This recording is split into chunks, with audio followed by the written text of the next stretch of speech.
3 ঘন্টা দারুস সালামের কেন্দ্র প্রাথমিক বিদ্যালয়, এরকম আমরা প্রত্যেকটা কেন্দ্র ভিত্তিক অভিযোগগুলো দায়ের করছি। আমার পোলিং এজেন্টকে মাঝ সময় মিডল টাইমে আনসার দ্বারা তার স্বাক্ষর নিতে আসা হয়েছিল। কেন আমার নির্বাচন শেষ না হওয়ার আগে তাদেরকে স্বাক্ষর দিতে বলা হচ্ছিল? এরকম, এটা আমি আপনাদেরকে 3টা বললাম। মাল্টিপল ভাবে আমাদের পোলিং এজেন্ট, কর্মী সকলকে, ভলান্টিয়ার্স সকলকে এমন ভাবে এই প্রতিকূলতাগুলো, বাধাগুলো সম্মুখীন হতে হয়েছে।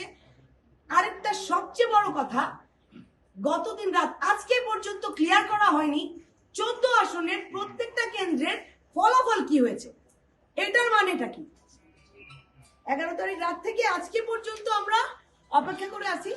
আমাদের ভোট গ্রহণ শুরু হয়েছে, 4:30টায় ভোট শেষ, কিছু কেন্দ্রের নাম্বার আমরা পাচ্ছি, বাকিগুলো কেন এই 173 কেন্দ্রের এই নাম্বার আমাদের সামনে আনা হয়নি, নিয়ে যাওয়া হয়েছে। এইগুলোর জবাব জনগণের সামনে আনতে হবে, পরিচ্ছন্নভাবে ক্লিয়ার করতে হবে, জবাবদিহি করতে হবে। আর আমরা জানি, আমরা দেখেছি কতজন ভোটার ভোট দিতে এসেছে এবং প্রত্যেকটা মানুষ স্বচ্ছন্দের সাথে বলে গেছে যে তারা ধানের শীষকে ভালোবাসে, বা আমরা দেখতে পেয়েছি সেটা জনগণের মধ্যে। এত পরিচ্ছন্ন একটা নির্বাচন চাই 15 বছর পরে যখন আমরা এখানে দাঁড়িয়ে, সেই নির্বাচনে কেন এত অসঙ্গতি আমরা এটা জানতে চাই।